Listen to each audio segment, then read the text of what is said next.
Hi hello friends, ಎಲ್ಲರಿಗೂ ನಮಸ್ಕಾರ. ಬನ್ನಿ ಫ್ರೆಂಡ್ಸ್, ವಧು ಸೀರಿಯಲಿನ ಇವತ್ತಿನ ಸಂಚಿಕೆ ಏನಾಗ್ತಿದೆ ಅಂತ ನೋಡೋಣ.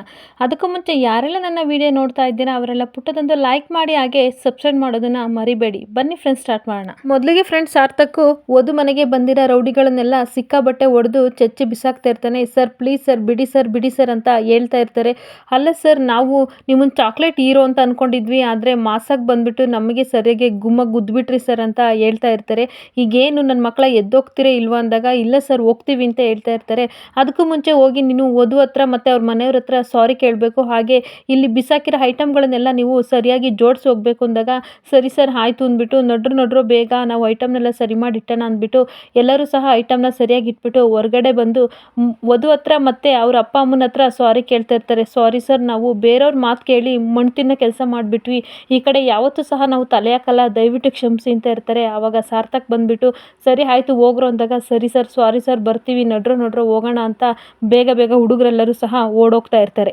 ಈ ಕಡೆ ವಧು ಅಪ್ಪ ಕೈ ಮುಗಿದು ಸಾರ್ಥಕ್ ಹೇಳ್ತಾ ಇರ್ತಾರೆ, ತುಂಬ ಥ್ಯಾಂಕ್ಸ್ ಅಪ್ಪ, ನಿನ್ನ ಋಣನ ನಾವು ಯಾವತ್ತೂ ಮರೆಯಲ್ಲ, ಇವತ್ತು ನಿನ್ನಿಂದ ನಮಗೆ ತುಂಬ ಉಪಕಾರ ಆಯಿತು ಅಂತ ಹೇಳ್ತಾ ಇರ್ತಾರೆ. ಅವಾಗ ಸಾರ್ಥಕ್ ಹೇಳ್ತಾನೆ, ಇರಲಿ ಬಿಡಿ ಸರ್, ಕಷ್ಟದಲ್ಲಿದ್ದವರಿಗೆ ಸಹಾಯ ಮಾಡಬೇಕು ಅಂತ ನನ್ನ ಫ್ರೆಂಡ್ ಹೇಳಿದಾಳೆ, ನಮ್ಮಮ್ಮ ಕಾಲ್ ಮಾಡಿ ಹೇಳಿದ್ರು, ಅದಕ್ಕೆ ನಾನು ಬಂದೆ ಅಂತ ಹೇಳ್ತಾ ಇರ್ತಾನೆ. ಈ ಕಡೆ ಮಧುನು ಸಹ ಕೈ ಮುಗಿತಾ ಇರ್ತಾಳೆ, ಈ ಥರ ಎಲ್ಲ ಮಾಡಬೇಡಿ ಮಧು ಆಯಿತಾ, ಇದು ಇಟ್ಸ್ ಮೈ ಡ್ಯೂಟಿ ಆಯಿತಾ, ನೀವು ಯಾವುದೇ ಕಷ್ಟದಲ್ಲಿದ್ದರೂ ಸಹ ನನಗೆ ಕಾಲ್ ಮಾಡಿ, ನಾನು ಯಾವಾಗಲೂ ನಿಮ್ಮ ಸಹಾಯಕ್ಕೆ ಬರ್ತೀನಿ ಅಂತ ಹೇಳ್ತಾ ಇರ್ತಾನೆ. ಸರಿ ಆಯಿತು ಅಂತ ಹೇಳ್ತಾಳೆ. ಅವಾಗ ಫ್ರೆಂಡ್ಸ್ಗೆ ಥ್ಯಾಂಕ್ಸ್ ಕೊಟ್ಬಿಟ್ಟು ಸರಿ ಬಾಯ್ ಅಂತ ಎಲ್ಲರಿಗೂ ಹೇಳ್ಬಿಟ್ಟು ಸಾರ್ಥಕು ಹೊರಡ್ತಾನೆ. ಆದರೆ ಇದನ್ನು ಯಾರು ಈ ಥರ ಮಾಡಿದ್ರು ಗೊತ್ತಾಗ್ಲಿಲ್ವಲ್ಲ ಅಂತವ ಮಧು ಅಪ್ಪ ಕೇಳಬೇಕಾದ್ರೆ, ನೀವೇನು ಟೆನ್ಷನ್ ತಗೋಬೇಡ್ರಿ, ಯಾರು ಮಾಡಿದ್ರು ಅಂತ ನಾನು ಅದನ್ನು ನೋಡ್ಕೋತೀನಿ ಆಯಿತಾ, ಸರಿ ಬರಲ್ಲ ಅಂತ ಹೇಳ್ತಾ ಇರ್ತಾನೆ. ಈ ಕಡೆ ಮನೆ ಓನರು ಈಗೆಲ್ಲ ಪ್ರಾಬ್ಲಮ್ಮು ಸಾಲ್ವ್ ಆಯ್ತಲ್ಲ, ಖುಷಿಯಾಗಿ ಮನೆ ಒಳಗಡೆ ಹೋಗಿ ಆಯಿತಾ ಅಂತ ಹೇಳ್ತಾ ಇರ್ತಾರೆ. ಇನ್ನೊಂದು ಕಡೆ ಸಾರ್ಥಕ್ ಮನೆಗೆ ಬರ್ತಾ ಇರ್ತಾನೆ. ಅವಾಗ ಪ್ರಿಯಾಂಕಾ ಮತ್ತು ಸಾರ್ಥಕ್ ಅಮ್ಮ ಇಬ್ಬರು ಊಟ ಮಾಡ್ತಾ ಇರ್ತಾರೆ. ಅವಾಗ ಸಾರ್ಥಕ್ ಅಮ್ಮ ಹೇಳ್ತಾರೆ, ಬಾ ಊಟ ಮಾಡು ಸಾರ್ಥಕ್ ಅಂದಾಗ, ಇರಮ್ಮ ನಾನು ಫ್ರೆಶ್ ಅಪ್ ಆಗಿ ಬರ್ತೀನಿ ಅಂತ ಹೇಳ್ತಾ ಇರ್ತಾನೆ. ಹೌದು ವಧು ಮನೆಗೆ ಹೋಗಿದ್ದೆಲ್ಲ ಏನಾಯಿತು ಅಂತ ಅಂದಾಗ, ಅಮ್ಮ ಯಾರೋ ಈ ಥರ ರೌಡಿಗಳು ಬಂದು ಅವ್ರ ಮನೇಲಿ ಈ ಥರ ಕೆಲಸ ಮಾಡ್ತಾಯಿದ್ರು, ಅವರು ಐಟಮ್ ಎಲ್ಲ ತೆಗ್ದೆಸಿತಾ ಇದ್ರು, ಆದರೆ ನಾನು ಹೋಗಿ ಸರಿಯಾಗಿ ಅವರಿಗೆ ಬುದ್ಧಿ ಕಲಿಸಿ ಇನ್ನೊಂದ್ಸಲ ಈ ಮನೆ ಕಡೆ ತಲೆ ಹಾಕಬಾರ್ದು ಅಂತ ಚೆನ್ನಾಗಿ ರುಬ್ಬಿ ಬಂದಿದ್ದೀನಿ ಅಂತ ಹೇಳ್ತಾ ಇರಬೇಕಾದ್ರೆ, ಪ್ರಿಯಾಂಕಾ ಹೊಟ್ಟೆ ಉರ್ಕೋತಾ ಇರ್ತಾಳೆ, ಒಳೊಳಗೇನೆ ಸಹ ಸಿಟ್ಟು ಮಾಡ್ಕೋತಾ ಇರ್ತಾಳೆ. ಯಾಕೆ ವಧು ಮೇಲೆ ಈ ಥರ ಅವರಿಗೆ ಅಂತ ಅಂದಾಗ, ಅವಳ ಮೇಲೆ ಅದೇ ರೀತಿ ಕಣಮ್ಮ, ಕೆಲವ್ರಿಗೆ ಇದ್ದೇ ಇರುತ್ತಲ್ವ, ಆ ಥರ ಮಾಡ್ತಾ ಇರ್ತಾರೆ, ಅವ್ರ ಅಪ್ಪ ಅಮ್ಮ ಮೇಲೆ ಅವ್ರಿಗೇನು ಬೇಜಾರಿಲ್ಲ, ಆದರೆ ವಧುನ ಟಾರ್ಗೆಟ್ ಮಾಡೋಕ್ಕಾಗಲ್ವಲ್ಲ, ಅದಕ್ಕೆ ಈ ಥರ ಅವ್ರ ಮೇಲೆ ರೌಡಿಗಳನ್ನೆಲ್ಲರೂ ಸಹ ಬಿಟ್ಟಿರ್ತಾರೆ ಅಂತ ಹೇಳ್ತಾ ಇರ್ತಾನೆ. ವಧು ಬೆಳೆಯೋದನ್ನ ನೋಡೋಕ್ಕಾಗ್ದಲೇ ಸಹಿಸೋಕ್ಕಾಗ್ದಲೇ ಈ ಥರ ಎಲ್ಲ ಮಾಡಿದಾರಮ್ಮ ಅಂತ ಹೇಳ್ತಾ ಇರಬೇಕಾದ್ರೆ, ಅಂಥವ್ರು ಯಾರಿದ್ದಾರೆ ಅಂದಾಗ ಪ್ರಿಯಾಂಕಾ ಅಂದಾಗ, ಒಂದು ಕ್ಷಣ ಪ್ರಿಯಾಂಕಾ ಶಾಕ್ ಆಗಿ ಹಾಗೆ ಸಾರ್ಥಕ್ನ ನೋಡ್ತಾ ಇರ್ತಾಳೆ.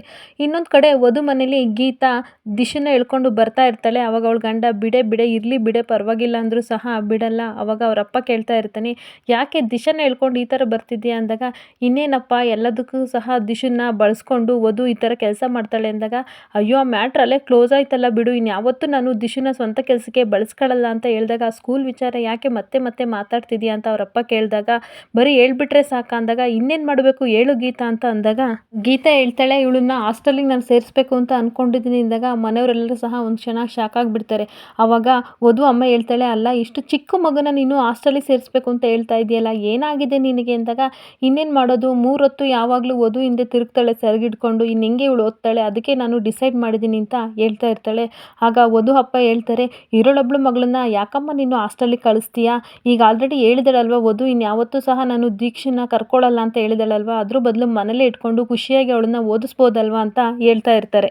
ಆಗ ವಧು ತಾಯಿ ಹೇಳ್ತಾರೆ, ಅಲ್ಲ ಒಬ್ಳು ಮಗಳಿಗೆ ಈಗಂತಿಯಲ್ಲ, ನನಗೆ 3 ಮಕ್ಕಳು, ಆದರೆ 3 ಮಕ್ಕಳು ಸಹ ನಮ್ಮ ಜೊತೆನೇ ಬೆಳೆದ್ರು, ನಾನು ಆಗಲಿ ನನ್ನ ಗಂಡ ಆಗಲಿ ಯಾವತ್ತೂ ಸಹ ಅವ್ರನ್ನ ಹಾಸ್ಟೆಲ್ಗೆ ಹಾಕಬೇಕು ಅಂತ ನಾವು ಡಿಸೈಡ್ ಮಾಡಲಿಲ್ಲ ಅಂದಾಗ, ಏನು ಮಾಡೋದು, ನಿಮ್ಮ ಮಕ್ಕಳು ನಿಮ್ಮ ಮಾತನ್ನ ಕೇಳ್ತಾ ಇದ್ರು, ಆದರೆ ನನ್ನ ಮಗಳು ಹಾಗಲ್ವಲ್ಲ, ಯಾವಾಗಲೂ ಈ ವಧು ಹಿಂದೆ ತಿರುಗ್ತಾಳೆ, ಅದಕ್ಕೆ ನಾನು ಡಿಸೈಡ್ ಮಾಡಿದ್ದೀನಿ ಬಾವ ಅಂತ ಹೇಳ್ತಾ ಇರ್ತಾಳೆ. ಆವಾಗ ವಧು ಅಪ್ಪ ಹೇಳ್ತಾರೆ, ನೋ ಮಂತು, ಏನು ನೀನು ನಿನ್ನ ಮಗಳು ಭವಿಷ್ಯನ ಈ ಥರ ಹಾಳು ಮಾಡ್ತಾ ಇದ್ದೀರಾ, ನೀನಾದರೂ ಹೇಳು ಅಂದಾಗ, ನನಗೆ ಅದೆಲ್ಲ ಗೊತ್ತಿಲ್ಲ ಬಾವ, ಇವ್ರು ಏನಾದ್ರು ಮಾಡ್ಕೊಳ್ಳಿ, ಸುಮ್ಮನೆ ಇರಿ ಅಂತ ಅವನು ಸಹ ಹೇಳ್ತಾ ಇರ್ತಾನೆ. ಅವಾಗ ವಧು ಅಪ್ಪ ಮತ್ತೆ ಹೇಳ್ತಾರೆ, ನೋಡು ಇದಕ್ಕೆ ಕೂಡು ಕುಟುಂಬಗಳು ಇಲ್ಲ, ಇವಾಗಿನ ದೇಶದಲ್ಲಿ ಇದೇ ರೀತಿ ಆಗ್ಬಿಟ್ಟಿದೆ, ಪ್ರಪಂಚದಲ್ಲಿ ಎಲ್ಲ ಸಿಂಗಲ್ ಆಗಿರೋಕ್ಕೆ ಇಷ್ಟಪಡ್ತಾರೆ, ಈ ಥರ ಮಾಡಿದರೆ ಯಾರು ತಾನೇ ಇರ್ತಾರೆ ಅಂತ ಬೈತಾ ಇರ್ತಾರೆ. ಅವಾಗ ಗೀತೆ ಹೇಳ್ತಾಳೆ, ನನಗೆ ಅದೆಲ್ಲ ಗೊತ್ತಿಲ್ಲ ಬಾವ, ನನ್ನ ಮಗಳನ್ನ ನಾನು ಹಾಸ್ಟೆಲ್ಗೆ ಹಾಕಬೇಕು, ಇಲ್ಲ ಅಂದರೆ ಈ ವಧು ಹಿಂದೆ ತಿರುಗ್ತಾ ಇರ್ತಾಳೆ, ಒಳ್ಳೆ ಬುದ್ಧಿ ಕಲಿಯಲ್ಲ, ನನಗೆ ಗೊತ್ತು, ನಾನು ಎತ್ತಿರೋ ಮಗಳಿಗೆ ಹೆಂಗೆ ಬುದ್ಧಿ ಕಲಿಸ್ಬೇಕು ಅಂತ ಹೇಳ್ತಾ ಇರ್ತಾಳೆ.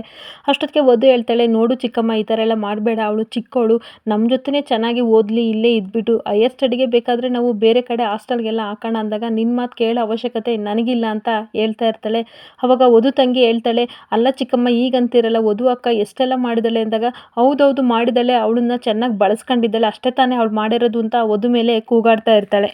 ನೋಡಿ ಬಾವ, ಇವಾಗ ಆಲ್ರೆಡಿ ವಧುವಿಂದಾಗಿ ಇವತ್ತು ಮನೆ ಬಿಟ್ಟು ಎಲ್ಲರೂ ಸಹ ಬೀದಿಲಿರ್ತಾ ಇದ್ವಿ, ಅಂಥ ಗನಂದಾರಿ ಕೆಲಸನ ನಿಮ್ಮ ಮಗಳು ಮಾಡಿದ್ದಾಳೆ, ಆದರೆ ನನ್ನ ಮಗಳನ್ನ ನಾನು ಆ ಥರ ಮಾಡೋಕ್ಕೆ ಬಿಡಲ್ಲ ಅಂತ ಬೈತಾ ಇರ್ತಾಳೆ. ಇನ್ನೊಂದು ಕಡೆ ಸಾರ್ಥಕ್ ಮನೇಲಿ ಸಾರ್ಥಕ್ ತಾಯಿ, ಏನು ಹೇಳ್ತಾ ಇದೆಯಾ ಸಾರ್ಥಕ್, ಪ್ರಿಯಾಂಕನ ಅವಳೇನು ಮಾಡಿದ್ಲು ಅಂದಾಗ, ಅಮ್ಮ ನಾನು ಆಗಂದ್ಲಿಲ್ಲ, ಪ್ರಿಯಾಂಕನ ತುಟಿ ಹತ್ರ ಅನ್ನ ಇತ್ತು ಅದನ್ನು ತೆಕ್ಕು ಅಂತ ಹೇಳೋಕ್ಕೆ ಪ್ರಿಯಾಂಕನ ಹೆಸರನ್ನ ನಾನು ಬಳಸ್ಕೊಂಡೆ ಅಷ್ಟೇ ಅಂದಾಗ, ಅಪ್ಪ ಸದ್ಯ ನಾನು ಇನ್ನೇನೋ ಹೇಳ್ಬಿಡ್ತೀಯ ಅಂತ ಅಂದ್ಕೊಂಡಿದ್ದೆ ಅಂತ ಸಾರ್ಥಕ್ ತಾಯಿ ಹೇಳ್ತಾ ಇರ್ತಾರೆ. ಅವಾಗ ಅಮ್ಮ ಒಳ್ಳೆಯವ್ರಿಗೆ ಕೆಟ್ಟದ್ದು ಮಾಡೋಕ್ಕೆ ಅಂತ ಬಯಸ್ತಾ ಇದ್ದರೆ ಒಳ್ಳೆಯವ್ರಿಗೆ ಒಳ್ಳೇದು ಮಾಡೋಕ್ಕೂ ಸಹ ಕೆಲವರು ಇರ್ತಾರೆ ಕಣಮ್ಮ ಅಂದಾಗ ಪ್ರಿಯಾಂಕಾ ಹೊಟ್ಟೆ ಉರ್ಕೋತಾ ಇರ್ತಾಳೆ. ಆಗ ಸಾರ್ಥಕ್ ಹಾಗೆ ನೋಡ್ತಾ ಇರ್ತಾನೆ. ಆಗ ಸಾರ್ಥಕ್ ಅಮ್ಮ ಹೇಳ್ತಾರೆ, ಅಕ್ಷರ ಸಹ ಸತ್ಯವಾದ ಮಾತು ಕಣಪ್ಪ, ವಧು ತುಂಬ ಒಳ್ಳೆ ಹುಡುಗಿ, ಒಳ್ಳೆ ಇನ್ನೋಸೆನ್ಸ್, ಅವಳು ಯಾರಿಗೂ ಸಹ ಯಾವತ್ತೂ ಕೆಟ್ಟದ್ದು ಬಯಸಲ್ಲ, ಅಂಥ ಹುಡುಗಿ ಮೇಲೆ ಈ ಥರ ಮಾಡಿದಾರಲ್ಲ ಅಂತ ಹೇಳ್ತಾ ಇರ್ತಾಳೆ. ಅಂಥ ಒಳ್ಳೆ ಹುಡುಗಿಗೆ ದೇವ್ರ ರೂಪದಲ್ಲಿ ಒಬ್ಬರಲ್ಲ ಒಬ್ಬರು ಬಂದು ಹೆಲ್ಪ್ ಮಾಡೇ ಮಾಡ್ತಾರೆ ಅಲ್ವಾ ಪ್ರಿಯಾಂಕಾ ಅಂದಾಗ, ಪ್ರಿಯಾಂಕಾ ಹೌದು ಅತ್ತೆ, ನೀವು ಹೇಳ್ತಾ ಇರೋದು ಕರೆಕ್ಟ್ ಆಯಿತಾ, ಹೌದು ಸಾರ್ಥಕ, ಅತ್ತೆ ಹೇಳ್ತಾ ಇರೋದು ಕರೆಕ್ಟು, ಯಾವಾಗಲೂ ಸಹ ಒಳ್ಳೆಯವ್ರಿಗೆ ದೇವರು ಒಳ್ಳೇದು ಮಾಡೇ ಮಾಡ್ತಾನೆ, ಆದರೆ ಒಂದು ಮಾತು, ಯಾವಾಗಲೂ ಸಹ ದೇವರು ಒಳ್ಳೆಯವರಿಗೆ ಒಳ್ಳೇದು ಮಾಡೋದೇ ಇಲ್ಲ, ಅಂಥ ಟೈಮಲ್ಲಿ ಏನು ಮಾಡ್ತಾರೆ ಅತ್ತೆ, ನಂದೊಂದು ಪ್ರಶ್ನೆ ಅಂತ ಕೇಳ್ತಾ ಇರ್ತಾಳೆ. ನೋಡು ಸಾರ್ಥಕ್, ಇವಾಗ ರೌಡಿಗಳು ಬರೀ ಕೈಲಿ ಹೋಗಿರ್ಬೋದು, ಮತ್ತೆ ಇನ್ನೊಂದು ಸಲ ಬಂದು ವಧು ಮೇಲೆ ಯಾವ ರೂಪದಲ್ಲಿ ಬಂದು ಅಟ್ಯಾಕ್ ಮಾಡ್ತಾರೋ ಗೊತ್ತಿಲ್ಲ, ಸ್ವಲ್ಪ ಎಚ್ಚರಿಕೆಯಾಗಿ ಇರೋಕ್ಕೆ ಹೇಳು ಅಂತ ಹೇಳ್ತಾ ಇರ್ತಾಳೆ. ಆಗ ಸಾರ್ಥಕ್ ತಾಯಿ, ಹೌದು ಕರೆಕ್ಟು, ಪ್ರಿಯಾಂಕಾ ಹೇಳ್ತಾ ಇರೋದು, ಅವ್ರನ್ನ ಎಚ್ಚರಿಕೆಯಾಗಿರು ಅಂತ ಹೇಳ್ತಾ ಇರ್ತಾಳೆ ಸಾರ್ಥಕ್ಕೆ. ಆಗ ಸಾರ್ಥಕ್ ಹೇಳ್ತಾನೆ, ಅಮ್ಮ ನಾನು ಇರೋರ್ಗೂ ಅವ್ರಿಗೆ ಏನೂ ಆಗೋಕ್ಕೆ ನಾನು ಬಿಡಲ್ಲ ಆಯಿತಾ, ಇಂಥವ್ರು 100 ಜನ ಬಂದರೂ ಸಹ ನಾನು ಅವ್ರನ್ನ ಎದುರಿಸ್ತೀನಿ ಅಂತ ಹೇಳ್ತಾ ಇರ್ತಾನೆ. ಆ ರೌಡಿಗಳು ಖಂಡಿತ ಮತ್ತೆ ಬಂದೇ ಬರ್ತಾರೆ ಅಂತ ಪ್ರಿಯಾಂಕಾ ಹೇಳಬೇಕಾದ್ರೆ ಸಾರ್ಥಕ್ ತಾಯಿ ಹೇಳ್ತಾರೆ, ನಿನಗೆ ಗೊತ್ತು ರೌಡಿಗಳು ಅಂತ ಅಂದಾಗ, ಇಲ್ಲ ಅತ್ತೆ ನೀವೇ ತಾನೇ ಆವಾಗಲೇ ಹೇಳಿದ್ದು, ಅದಕ್ಕೋಸ್ಕರ ಹಾಗಂದೆ, ಸಾರ್ಥಕ್ ಬೇರೆ ಹೇಳಿದ್ರಲ್ಲ ರೌಡಿ ಅಂತ, ಅದಕ್ಕೆ ನಾನು ಈ ಥರ ಅಂದೆ ಅಂತ ಹೇಳ್ತಾ ಇರ್ತಾಳೆ. ಅವಾಗ ಹೌದು ಸಾರ್ಥಕ್ ರೌಡಿಗಳ ಬಂದಿದ್ದು ಅಂತ ಕೇಳಿದಾಗ, ಹೌದು ಅಮ್ಮ ರೌಡಿಗಳು ಅಂದಾಗ, ನೀನು ಪೊಲೀಸ್ ಸ್ಟೇಷನ್ಗೆ ಕಂಪ್ಲೇಂಟ್ ಕೊಡಬೇಕು ತಾನೇ, ನಿನಗೇನಾದರೂ ಆಗಿದ್ರೆ ಏನು ಮಾಡ್ತಿದ್ದೆ ಅಂದಾಗೆ, ಇಲ್ಲ ಅಮ್ಮ ಈ ಸಲ ವಾರ್ನ್ ಮಾಡಿ ಬಂದಿದ್ದೀನಿ, ನೆಕ್ಸ್ಟ್ ಟೈಮ್ ಬಂದಾಗ ಕಂಪ್ಲೇಂಟ್ ಕೊಟ್ಟೇ ಕೊಡ್ತೀನಿ ಅಂತ ಹೇಳ್ತಾ ಇರ್ತಾನೆ. ಆಗ ಸಾರ್ಥಕ್ ತಾಯಿ ಹೇಳ್ತಾರೆ, ಸರಿ ಆಯಿತು ಹೋಗಪ್ಪ, ಫ್ರೆಶ್ ಅಪ್ ಆಗಿ ಬಾ, ಊಟ ಮಾಡಿವಂತೆ ಅಂತ ಹೇಳ್ತಾ ಇರ್ತಾರೆ. ಇನ್ನೊಂದು ಕಡೆ ಗೀತಾ ವಧು ಮನೇಲಿ ಕೂಗಾಡ್ತಾ ಇರ್ತಾಳೆ, ಇವಳಿಂದಲೇ ರೌಡಿಗಳು ಇವತ್ತು ನಮ್ಮನ್ನ ಬೀದಿ ಪಾಲ್ ಮಾಡ್ತಾ ಇದ್ರು, ಆದರೆ ಒಂದು ಮಾತಾದರೂ ಸಹ ಹೇಳ್ತಾಳೆ, ಇವಳು ಕೆಲ್ಸಕ್ಕೆ ಹೋಗಲ್ವಲ್ಲ ಅಂತ ಹೇಳ್ತಿರ್ಬೇಕಾದ್ರೆ ವಧು ಶಾಕ್ ಆಗಿ ನೋಡ್ತಾ ಇರ್ತಾಳೆ. ಅಲ್ಲ ಅಪ್ಪ ಅಮ್ಮನಾಗಿ ನೀವೇನು ಒಂದು ಮಾತು ಹೇಳಲ್ವಲ್ಲ ಭಾವ ಅಂತ ಅವ್ರನ್ನ ಬೈತಾ ಇರ್ತಾಳೆ. ಇದರಿಂದ ನನ್ನ ಮಗಳಿಗೆ ತೊಂದರೆ ಆಗುತ್ತೆ, ನಾನಂತೂ ಖಂಡಿತ ಇವಳನ್ನ ಬಿಡಲ್ಲ, ಹಾಸ್ಟೆಲ್ಗೆ ಹಾಕ್ತೀನಿ ಅಂತ ಹೇಳ್ತಾ ಇರ್ತಾಳೆ.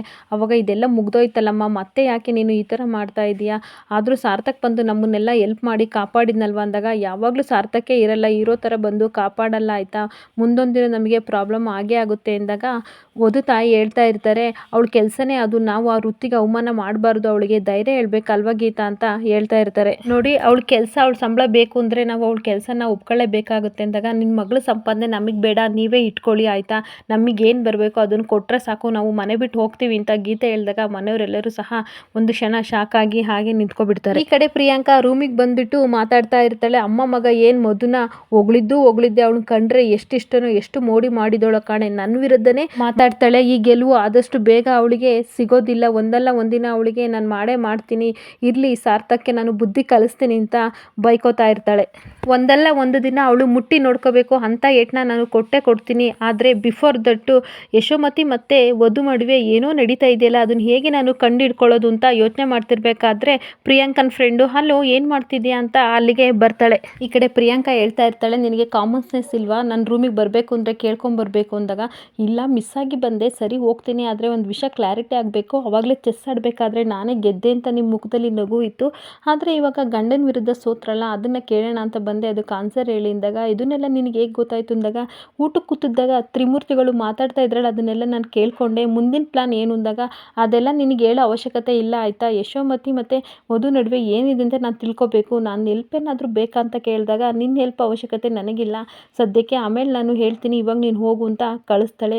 ಇನ್ನೊಂದು ಕಡೆ ಹೇಳ್ಕೊತಾ ಇರ್ತಾಳೆ, ನಾನು ವಧು ಮೇಲೆ ಇವಾಗ ರಿವೆಂಜ್ ಏನು ತಾಳಲ್ಲ, ಅವರಿಗೆ ಹತ್ತಿರ ಆಗಿಬಿಟ್ಟು ಏನು ನಡುವೆ ಅವರಿಬ್ಬರ ನಡುವೆ ಏನು ಪ್ಲಾನ್ ಇದೆ ಅಂತ ತಿಳ್ಕೊಬೇಕು ಅಂತ ಮಾತಾಡ್ತಾ ಇರ್ತಾಳೆ. ಈ ಕಡೆ ಸಾರ್ಥಕ್ ಆದಿ ಹತ್ರ ಮಾತಾಡ್ತಾ ಇರ್ತಾನೆ, ಸುಜಿತ್ ವಿಷಯ ಮಾತಾಡ್ತಾ ಇರ್ತಾನೆ. ಅವ್ನು ಸರಿ ಇಲ್ಲ ಅಂತ ಎಷ್ಟು ಹೇಳಿದ್ರು ಸಹ ವಧುವ್ರು ನನ್ನ ಮಾತು ಕೇಳ್ತಿಲ್ಲ ಅಂದಾಗ ಆದಿ ಹೇಳ್ತಾನೆ, ನೀನು ಅದಕ್ಕೆಲ್ಲ ತಲೆ ಕೆಡಿಸ್ಕೋಬೇಡ, ಅವ್ರ ಮದುವೆಗೆ ತುಂಬ ಟೈಮ್ ಐತೆ, ಮೊದಲು ನಿನ್ನ ಪ್ರಾಬ್ಲಮ್ನ ನೀನು ಸಾಲ್ವ್ ಮಾಡ್ಕೊ, ಅದನ್ನು ವಧುವರಿಂದ ಅಷ್ಟೇ ಸಾಲ್ವ್ ಮಾಡೋಕ್ಕಾಗೋದು, ಅದನ್ನು ಮೊದಲು ಸಮಸ್ಯೆನ ಬಗೆಹರಿಸ್ಕೊ, ಆಮೇಲೆ ನೀನು ವಧು ಬಗ್ಗೆ ಯೋಚನೆ ಮಾಡಿವಂತೆ ಅಂದಾಗ, ಇಲ್ಲ ಇಲ್ಲ ಇವರು ನನ್ನ ವಿಷಯದಲ್ಲಿ ಈ ಥರ ಆಗೋದು ನನಗೆ ಇಷ್ಟ ಇಲ್ಲ, ಅವ್ರಿಗೆ ಏನಾದರೂ ನಾನು ಎಲ್ಪ್ ಮಾಡಲೇಬೇಕು ಅಂದಾಗ, ಏನು ಮಾಡ್ತೀಯಾ ಯೋಚನೆ ಮಾಡು ಅಂತ ಆದಿ ಹೇಳ್ತಾ ಇರ್ತಾನೆ. ಹಾಗೆ ಯೋಚನೆ ಮಾಡಿಕೊಂಡು ಸಾರ್ಥಕ್ ಇಲ್ಲಿ ನಿಂತ್ಕೋತಾನೆ. ಇಲ್ಲಿಗೆ ಈ ಸಂಚಿಕೆ ಮುಕ್ತಾಯವಾಗುತ್ತದೆ. ಈ ವಿಡಿಯೋ ಇಷ್ಟ ಆದರೆ ಪುಟ್ಟದೊಂದು ಲೈಕ್ ಮಾಡಿ ಹಾಗೆ ಸಬ್ಸ್ಕ್ರೈಬ್ ಮಾಡ್ಕೊಳ್ಳಿ ಫ್ರೆಂಡ್ಸ್. Thank you.